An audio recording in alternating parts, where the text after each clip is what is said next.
யாழில் சர்வதேச யோகா தின சிறப்பு நிகழ்வு. கொலை செய்யப்பட்ட இளைஞனின் சடலத்துடன் போலீஸ் நிலையத்தை முற்றுகையிட்ட மக்கள். யாழ் நெடுந்தீவில் போராட்டம். சஜித்துடன் கைகோர்த்த புதியன பெரமுன உறுப்பினர்கள். இலங்கையின் போலீஸ் அதிகாரிகளுக்கு இந்தியாவில் சிறப்பு பயிற்சி. தமிழர்களுக்கு நடந்தது இனப்படுகொலை. பிரித்தானிய பிரதான எதிர்க்கட்சி பகிரங்கம். இந்திய கடற்தொழிலாளர்களின் அத்துமீறிய வருகை. ஜனாதிபதியிடம் முன்வைக்கப்பட்டுள்ள கோரிக்கை.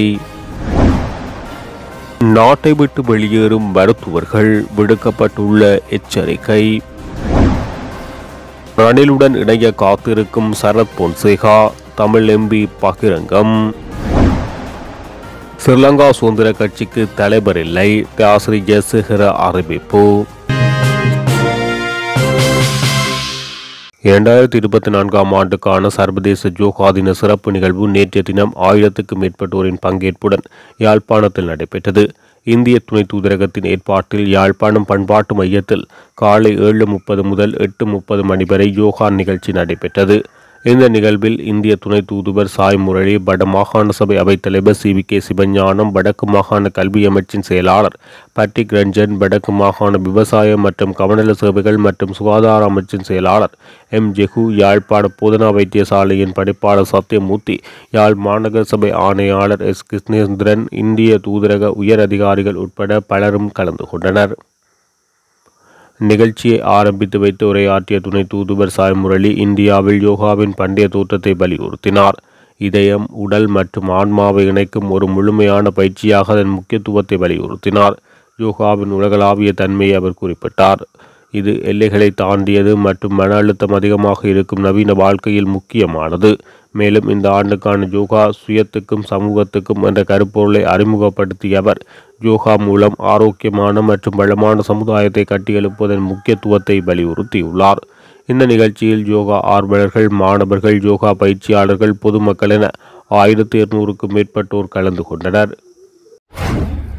யாழ்ப்பாணம் நெடுந்தீவு பகுதியில் கொலை செய்யப்பட்ட இளைஞருக்கு நீதி வேண்டி நெடுந்தீவு போலீஸ் நிலையம் முன்பாக மக்கள் கவனஈர்ப்பு போராட்டத்தில் ஈடுபட்டனர். நேற்று முன்தினம் அதிகாலை நெடுந்தீவு 7ஆம் வட்டாரத்தைச் சேர்ந்த இளைஞர் ஒருவர் அடித்து கொலை செய்யப்பட்ட நிலையில் சடலமாக மீட்கப்பட்டார். பிரேத பரிசோதனையின் பின் நேற்று முன்தினம் இரவு சடலம் உறவினர்களிடம் கையளிக்கப்பட்ட நிலையில் நேற்று இறுதிக்கிரியைகள் அவரது இல்லத்தில் நடைபெற்று அதன் பின்னர் நல்லடக்கத்துக்காக சேமக்காலைக்கு எடுத்து செல்லும் போது மக்கள் சடலத்தை தோள்களில் சுமந்தவாறு நெடுந்தீவு போலீஸ் நிலையம் முன்பாக கவனஈர்ப்பு போராட்டத்தில் ஈடுபட்டனர். நேற்று முன்தினம் நடைபெற்ற இளைஞர் கொலையுடன் சம்பந்தப்பட்ட சந்தேக நபர் ஒருவர் ஏற்கனவே கைது செய்யப்பட்டு யாழ்ப்பாணம் போதனா வைத்தியசாலையில் சிகிச்சை பெற்று வருகின்ற நிலையில் இந்த கொலையுடன் சம்பந்தப்பட்ட ஏனைய மூவரையும் விரைவாக கைது செய்யுமாறு கோரி நெடுந்தீவு மக்கள் சடலத்துடன் சென்று நெடுந்தீவு போலீஸ் நிலையத்தை முற்றுகையிட்டு போராட்டத்தில் ஈடுபட்டனர். இதன்போது போலீசாரின் அசம்பந்த போக்கை சுட்டிக்காட்டிய மக்கள் போலீசாரிடம் வாய்த்தர்க்கத்திலும் ஈடுபட்டனர். அதன் பின்னர் கலைந்து சென்ற மக்கள் கொலை செய்யப்பட்ட இளைஞனின் சடலத்தை சேமக்காலையில் நல்லடக்கம் செய்தனர். ஸ்ரீலங்கா பொதுஜன பெரமுனவைச் சேர்ந்த பிரதேச சபை உறுப்பினர்கள் சயித் பிரேமதாசாவுக்கு ஆதரவு வழங்கும் நோக்கில் ஐக்கிய மக்கள் சக்தியுடன் இணைந்து கொண்டுள்ளனர். பதுளை மாவட்டத்தின் ஊபா, பர்ணகம மற்றும் எல்ல பிரதேச சபைகளின் முன்னாள் உறுப்பினர்கள் ஸ்ரீலங்கா பொதுஜன பெரமுனவை பிரதித்துவப்படுத்தியிருந்த நிலையில் சயித் பிரேமதாசவுடன் இணைந்துள்ளனர். இதில் சுயேட்சை உறுப்பினர்கள் அடங்குவதாக தெரிவிக்கப்பட்டுள்ளது. ஸ்ரீலங்கா பொதுஜன பெரமுனவின் எல்ல பிரதேச சபையின் எதிர்க்கட்சி தலைவராக பதவி வகித்த நிமல் ரஞ்சித் வீரசிங்க, ஸ்ரீலங்கா பொதுஜன பெரமுனவின் உறுப்பினர்களான சமந்த கபிலரத்நாயக்க, கேமாவதி குமாரிகாமி மற்றும் பாரத ரணசிங்க ஆகியோர் இவ்வாறு இணைந்து கொண்டனர். இதேவேளை ஐக்கிய மக்கள் சக்தியில் புதிதாக 20 லட்சம் உறுப்பினர்கள் இணைந்து கொள்ளும் செயற்திட்டம் மிகவும் வெற்றிகரமாக முன்னெடுக்கப்படுவதாக பாராளுமன்ற உறுப்பினர் சந்தேம வீரக்கோடி தெரிவித்துள்ளார். அரச நிறுவனங்களிடமிருந்து வசூலிக்க வேண்டிய வரித்தொகை இன்னும் நிலுவையில் உள்ளதாக நிதி ராஜாங்க அமைச்சர் ரஞ்சித் சேம்பலாப்பிட்டிய தெரிவித்துள்ளார்.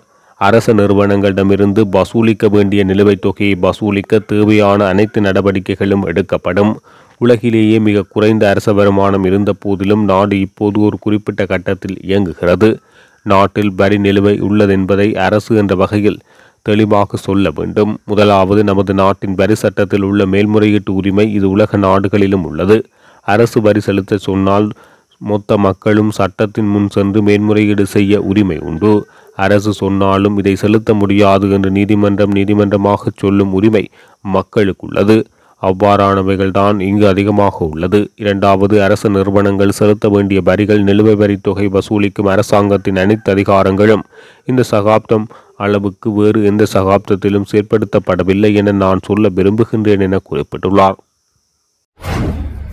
இலங்கையில் 23 சிரேஷ்ட போலீஸ் அதிகாரிகள் அடங்கிய குழு ஒன்று இந்தியாவில் ஜூன் 18 ஆரம்பிக்கப்பட்ட பிரத்யோகமாக வடிவமைக்கப்பட்ட 2 வார பயிற்சி வகுப்பில் பங்கேற்றுள்ளது என இலங்கையில் உள்ள இந்திய உயர்ஸ்தானிகர் ஆலயம் தெரிவித்துள்ளது. இலங்கை போலீஸ் திணைக்களத்தின் வேண்டுகோளுக்கு இணங்க ஜெய்ப்பூர் மத்திய துப்பறியும் பயிற்சி நிறுவனம் போன்ற முதன்மையான போலீஸ் பயிற்சி நிறுவனங்களில் இலங்கை போலீசாருக்கு ஏற்ப திறன் வளர்ப்பு பயிற்சி வகுப்புகள் நடாத்தப்பட்டுள்ளன. ஏற்கனவே 2024 ஆண்டின் ஆரம்பத்தில் இருந்து இளைய, நடுத்தர மற்றும் மூத்த அதிகாரிகள் உட்பட 60க்கும் மேற்பட்ட போலீசாருக்கு இந்தியாவில் பயிற்சிகள் வழங்கப்பட்டன. இதன்போது குற்றங்கள் முகாமைத்துவம், செயற்கை நுண்ணறிவு மற்றும் இணைய குற்ற விசாரணை மற்றும் முக்கியஸ்தர் பாதுகாப்பு பயிற்சி போன்ற பல்வேறு பாடங்களில் உயர்தர பயிற்சிகள் வழங்கப்பட்டுள்ளன. இதேவேளை இந்திய இலங்கை தொழில்நுட்ப மற்றும் பொருளாதார திட்டத்தின் கீழ் இந்த ஆண்டு 130க்கும் மேற்பட்ட இலங்கை போலீஸ் அதிகாரிகள் இந்தியாவில் பயிற்சி பெறுவார்கள் என எதிர்பார்க்கப்படுகிறது. தொழிலாளர் கட்சியின் தலைவர் 15வது முள்ளிவாய்க்கால் நினைவேந்தல் தினத்தன்று வழங்கிய அறிக்கையில் அந்த தினத்தை இனப்படுகொலையின் நினைவு நாள் என குறிப்பிட்டுள்ளதாக பிரித்தானிய தொழிற்கட்சியின் தமிழ் பிரிவின் உறுப்பினர் வேந்தநாத் தெரிவித்துள்ளார்.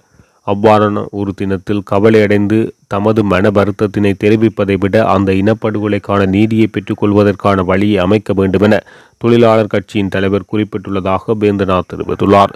அத்துடன் லேபர் கட்சி வெற்றி பெறும் ஆயின் தமக்கான நீதியை பெற்றுக்கொள்ள முடியும் என தொழிலாளர் கட்சியின் தலைவர் உறுதியளித்துள்ளதாகவும் அவர் குறிப்பிட்டுள்ளார்.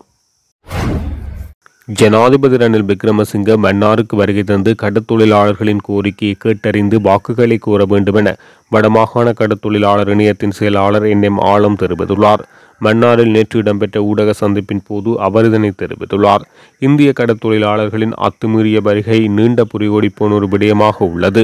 இந்த வாரம் மன்னாருக்கு விஜயம் செய்திருந்த ஜனாதிபதியை சந்திப்பதற்கு முயற்சிகள் முன்னெடுக்கப்பட்ட போதும் பலனளிக்கவில்லை.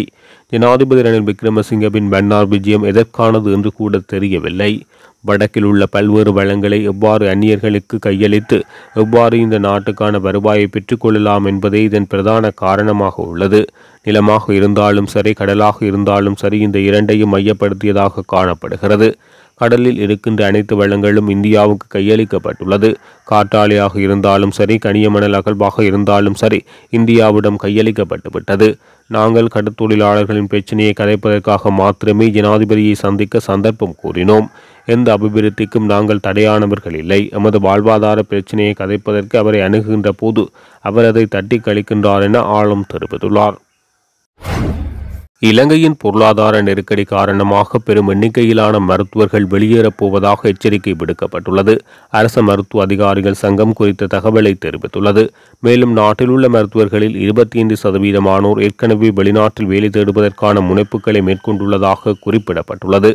கடந்த 2021 ஆண்டில் கோவிட் தொற்று நோயை தொடர்ந்து இலங்கையின் மோசமான பொருளாதார நெருக்கடி ஏற்படுவதற்கு முன்னர் சராசரியாக 200 மருத்துவர்கள் வேறொரு நாட்டில் பணிபுரிய இடம்பெயர்ந்துள்ளதாக சுகாதார அமைச்சின் புள்ளி விவரங்கள் தெரிவிக்கின்றன.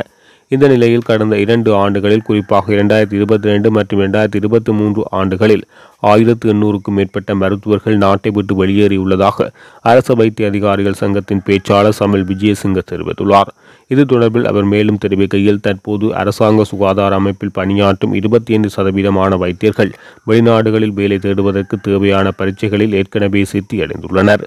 எண்ணிக்கையை பொறுத்தவரை இலங்கையின் சுகாதாரத்துறையில் தற்போது 20,000 மருத்துவர்கள் பணியாற்றுகின்றனர்.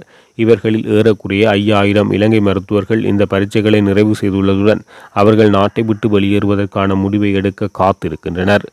வெளியேறுபவர்களில் அதிக எண்ணிக்கையிலான நிபுணர்கள் முக்கியமாக அவசர கால மருத்துவம் மற்றும் குழந்தை மருத்துவர்கள், மனநல மருத்துவர்கள், நரம்பியல் நிபுணர்கள் மற்றும் இருதய அறுவை சிகிச்சை நிபுணர்கள் உள்ளடங்குவதாக தெரிவிக்கப்பட்டுள்ளது. பாராளுமன்ற உறுப்பினர் சரத் பொன்சேகா ரணில் விக்ரமசிங்கவுடன் இணைய தயாராகி வருவதாக தமிழ் முற்போக்கு கூட்டணியின் பிரதி தலைவரும் நுவரெலியா மாவட்ட பாராளுமன்ற உறுப்பினருமான பழனி திகாம்பரம் தெரிவித்துள்ளார். ஹட்டன் வெளியோயா பிரதேசத்தில் நேற்று இடம்பெற்ற கட்சி கூட்டத்தில் அவர் இதனை தெரிவித்துள்ளார். அத்துடன் ஐக்கிய மக்கள் சக்தியின் ஜனாதிபதி வேட்பாளராக போட்டியிட பொன்சேகா விரும்பியதாகவும் திகாம்பரம் தெரிவித்துள்ளார். ஸ்ரீலங்கா சுதந்திர கட்சிக்கு தற்போது சட்ட ரீதியாக தலைவர் ஒருவர் இல்லை என கட்சியின் முன்னாள் பொதுச் செயலாளரும் மனிதநேய மக்கள் கூட்டணியின் தலைவருமான தியாஸ்ரீ ஜெயசேகர தெரிவித்துள்ளார். கட்சியினுடைய புதிய தலைவராக நிமல் சிறிபால டி சில்வா சட்டத்துக்கு முன்னாக நியமிக்கப்பட்டுள்ளதாக அவர் குறிப்பிட்டுள்ளார். கொழும்பில் இடம்பெற்ற ஊடக சந்திப்பில் அவர் இதனை தெரிவித்துள்ளார். ஸ்ரீலங்கா சுதந்திர கட்சிக்குள் ஏற்பட்டுள்ள நெருக்கடி நிலைமைக்கு மத்தியில் கட்சியின் புதிய தலைவராக நிமல் சிறிபால டி சில்வா நியமிக்கப்பட்டுள்ளார். அத்துடன் துமிந்த திசாநாயக்க கட்சியின் பொதுச் செயலாளராக தெரிவு செய்யப்பட்டார். இது தொடர்பான அறிவிப்பு கட்சியின் செயற்குழுவால் அண்மையில் மேற்கொள்ளப்பட்டது. இந்த நிலையில் குறித்த இருவரது நியமனம் சட்டவிரோதமானது. சுதந்திர கட்சியில் உள்ள ஏனைய உறுப்பினர்கள் இவ்வாறான நடவடிக்கைகளுக்கு ஆதரவு தெரிவிக்க கூடாது என தெரிவித்துள்ளார்.